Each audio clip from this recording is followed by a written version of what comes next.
दोस्तों आज हम बात करेंगे गुरुवार व्रत के बारे में कि इस व्रत को बहुत आसानी से यानी आसान तरीके से आप किस प्रकार कर सकते हैं बिना किसी मुसीबत के या बिना किसी झंझट के। बहुत आसान तरीके से आप अपने घर में इसको आसानी से कर सकते हैं, क्योंकि कई बार कई लोगों के पास टाइम नहीं होता है और वो आसान तरीके से पूजा करना चाहते हैं और उसका संपूर्ण फल पाना चाहते हैं। तो अगर आप भी इस तरीके के हैं तो ये वीडियो आपके लिए काफ़ी मददगार साबित होगी। आज हम बात करेंगे इस वीडियो में कि गुरुवार व्रत जो है कब करें और इसका उद्यापन किस प्रकार करें, व्रत में क्या खाएं, केले का पेड़ ना हो आपके पास तो पूजा कैसे करें और कितने गुरुवार का व्रत रखने से आपको पूरी जिंदगी संपूर्ण जिंदगी इसका फल मिलता रहेगा। तो सबसे पहले दोस्तों तो मैं आपको ये बता दूं कि गुरुवार एक ऐसा व्रत है जो आपकी ज़िंदगी में चल रही समस्या है, यानी आर्थिक समस्या है, मानसिक समस्या है और आप काफ़ी दिनों से आप अपनी बेटी की शादी या बेटे की शादी के लिए संघर्ष कर रहे हैं, यानी लड़का ढूंढ रहे हैं, लड़की ढूंढ रहे हैं और रिश्ता तय नहीं हो पा रहा है, तो उसके लिए भी ये व्रत आपके लिए रामबाण है। और अगर आपके पास काफ़ी आर्थिक तंगी है और आप इससे जूझ रहे हैं तो भी ये व्रत आपको ज़रूर करना चाहिए। अब चलिए बताती हूँ आपको कि ये व्रत कब करना चाहिए। तो ये जो है वो आप किसी भी महीने की गुरुवार मतलब शुक्ल पक्ष के पहले गुरुवार से आप ये व्रत शुरू कर सकते हैं। और ये व्रत आपको साल में जो है वो 16 गुरुवार रखना है, क्योंकि 16 गुरुवार रखना काफ़ी श्रेष्ठ माना जाता है। और ऐसा माना जाता है कि अगर आप साल में 16 गुरुवार का व्रत अच्छी तरह से यानी पूरे नियम से निष्ठा से आपने कर लिया तो ऐसा माना जाता है कि आपकी झोली कभी भी खाली नहीं होगी, यानी आपको आर्थिक तंगी मुसीबतों का सामना नहीं करना पड़ेगा।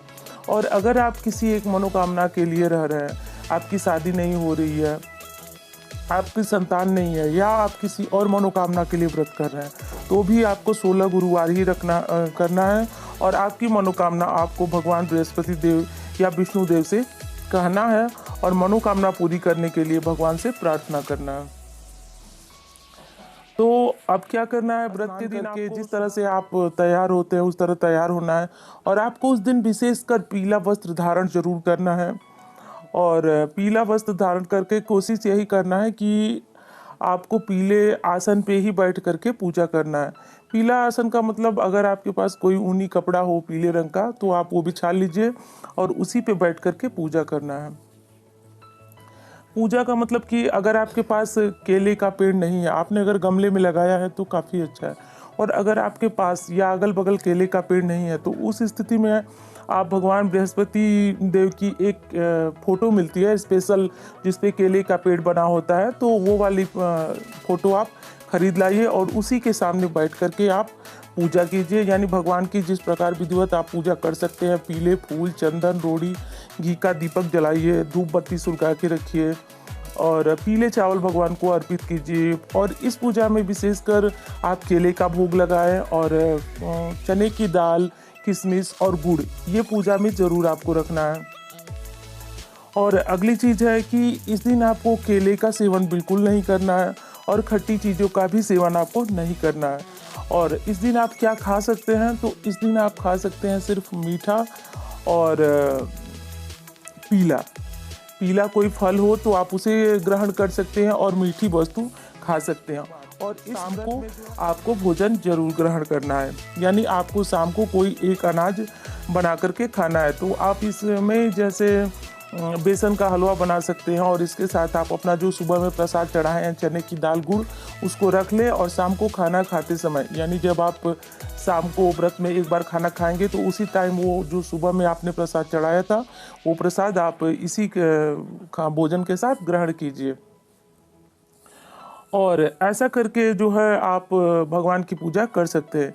तो इस पूजा में कोई विशेष ऐसी मुसीबत नहीं है कि आपको बहुत अधिक टाइम लगेगा, बस इसमें यही करना है जो मैंने बताया कि आपको भगवान बृहस्पति देव की विधिवत पूजा करना है और जो कुछ मैंने बताया जैसे धूप, चंदन, अगरबत्ती इस तरह की चीज़ें आपको ज़रूर रखना है। और विशेष भोग जिसके बारे में मैंने चर्चा की कि चने की दाल, गुड़ और केला और किशमिश ये चीज़ें ज़रूर होनी चाहिए। और अगली चीज़ है कि आपको बृहस्पति देव की व्रत कथा की किताब आपको आसानी से मार्केट में मिल जाएगी। तो ये किताब आपको पूजा के बाद यानी भगवान बृहस्पति भगवान की जो पूजा है वो करने के बाद ये किताब आपको जरूर पढ़ना है।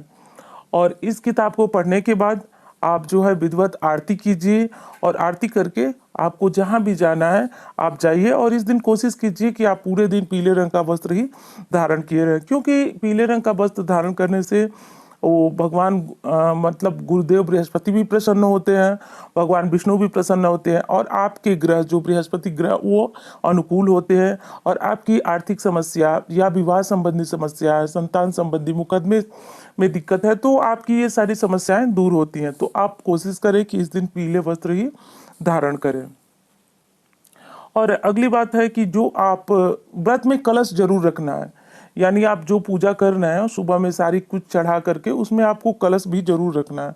तो कलश में अगर आपको आम का पल्लू मिल जाए तो आप कलश में जैसे विधिवत कलश रखा जाता है उस तरह से कलश रखिए। और पूजा के उस कलश में आपको हल्दी और पीला चंदन ये सब जरूर डालना है। और जब आप आरती कर ले तो कलश का पानी जो है वो केले के पेड़ में जरूर डालें। तो अगर आपके पास केला नहीं है, यानी अगर अगल बगल अड़ोस पड़ोस में कहीं ऐसा है जहाँ के आपको केला मिल सकता है तो आप थोड़ी सी मेहनत कीजिए, थोड़ा चलिए और वहाँ जाकर के ये जल केले के पौधे में डालिए। क्योंकि दोस्तों ये पूजा जो है बृहस्पति भगवान की वो विशेषकर केले के पेड़ के पास होनी चाहिए। पर आजकल जो है घर छोटे हो रहे हैं, पेड़ पौधे लगाने की उतनी जगह नहीं है। और अगर आप करना चाहते हैं तो आप गमले में भी लगा के आसानी से ये पूजा कर सकते हैं। और अगर आपके पास गमले की भी व्यवस्था नहीं, आप वो भी नहीं रख सकते हैं तो आप अगल बगल में कहीं भी केला हो ढूंढ करके आप जल ले जाकर, मतलब पूजा आप अपने घर में कीजिए और जल ले जाकर के आप वहाँ गिरा दीजिए। और अगर ऐसा भी नहीं, आपको दूर दूर तक कहीं केले का पेड़ नहीं मिल रहा है तो आप ये पानी तुलसी क्यारी में भी डाल सकते हैं, तब भी आपको पूजा का फल मिल जाएगा। और अब ये तो मैंने बताया आपको कि ये 16 गुरुवार रहना है। 16 गुरुवार जो है आपको ये व्रत करना है, क्योंकि दोस्तों 16 शास्त्रों में ऐसा बताया गया है कि 16 गुरुवार करने से आपका मनोवांछित फल प्राप्त होता है। आप जिस किसी भी कामना के लिए व्रत करते हैं भगवान से वो प्रार्थना करना न भूलें। पूजा के समय मेरी मनोकामना पूर्ण कीजिए। और उसी किताब में, जिस किताब की मैंने बात की कि जिसमें व्रत कथा लिखी होती है, उसी किताब में आरती भी होती है। तो आप सब कुछ करने के बाद आप आरती करना ना भूलें और आरती कीजिए, पीले रंग के कपड़े पहनिए। और फल में आपको मीठे फल ही खाना है, खट्टे फलों को नहीं खाना है। और इस दिन आपको दिन में नहीं सोना है। दिन में सोने से ऐसा माना जाता है कि आपका किया हुआ व्रत जो है वो भंग होता है। तो कोशिश कीजिए कि आप व्रत को जो है पूरी निष्ठा और ईमानदारी से निभाइए। और अगली चीज है, आप जितने भी व्रत करें उसमें आपकी निष्ठा और संपूर्ण विश्वास होना चाहिए कि आप जिस किसी भी मनोकामना के लिए ये व्रत रख रहे हैं वो मनोकामना भगवान आपकी जरूर पूरी करेंगे। तो आपको ये भी कोशिश करना है। ऐसा नहीं है कि आप कोई भी व्रत कर रहे हैं और मन में ये सोच रहे हैं कि पता नहीं मेरी मनोकामना पूरी होगी या नहीं होगी, मुझे इसका फल मिलेगा या नहीं, ऐसा नहीं सोचना है। भगवान कभी कुछ साक्ष्य नहीं देते हैं, वो वही देते हैं जो हमारी मेहनत होती है।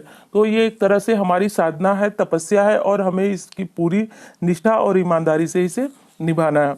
और अगली चीज है, आपको उस दिन ओम नमो भगवते वासुदेवा इस मंत्र का यथासंभव, यानी आप जितना जप कर सकते हैं आप पूरी कोशिश कीजिए कि उतना जप कर सकें। अगर आपके पास टाइम है तो आप सुबह में जो पूजा कर रहे हैं उसी पे एक माले इसका जाप भी कर लें तो आपके लिए अच्छा रहेगा। और अगर आपके पास समय कम है, आप कहीं जाते हैं या आप काफ़ी बिजी हैं तो कोई बात नहीं, आप मन में भी इस जाप को करते रहें तो वो भी जाप आपको उतना ही फलदायी होगा जितना आप बैठ करके करेंगे। तो इस प्रकार करके आप अपने व्रत को पूरा कर सकते हैं। और इस व्रत को करने वाले, एक बात मैं फिर बता दूं आपको, इस व्रत को करने वाले की झोली कभी खाली नहीं होती है। उसकी मनोकामना भगवान बृहस्पति जरूर पूरी करते हैं और वो जिस किसी भी इच्छा से रहता है व्रत, वो व्रत उसका पूर्ण होता है, उसकी मनोकामना पूर्ण होती है। तो अगर आप अविवाहित हैं और आप परेशान हैं कि आपकी शादी में काफ़ी विलंब हो रहा है और तो आप इस व्रत को जरूर रहिए। ये व्रत संपूर्ण फल देने वाला है और पूरे विश्वास और निष्ठा के साथ रहिए। ये बात मैं फिर आपको कहूँगी। तो निष्ठा और विश्वास रखना बहुत ज़रूरी है, क्योंकि अगर आप विश्वास नहीं रखेंगे तो आपको फल भी नहीं मिलेगा। तो पूरी ईमानदारी और निष्ठा से व्रत रहिए।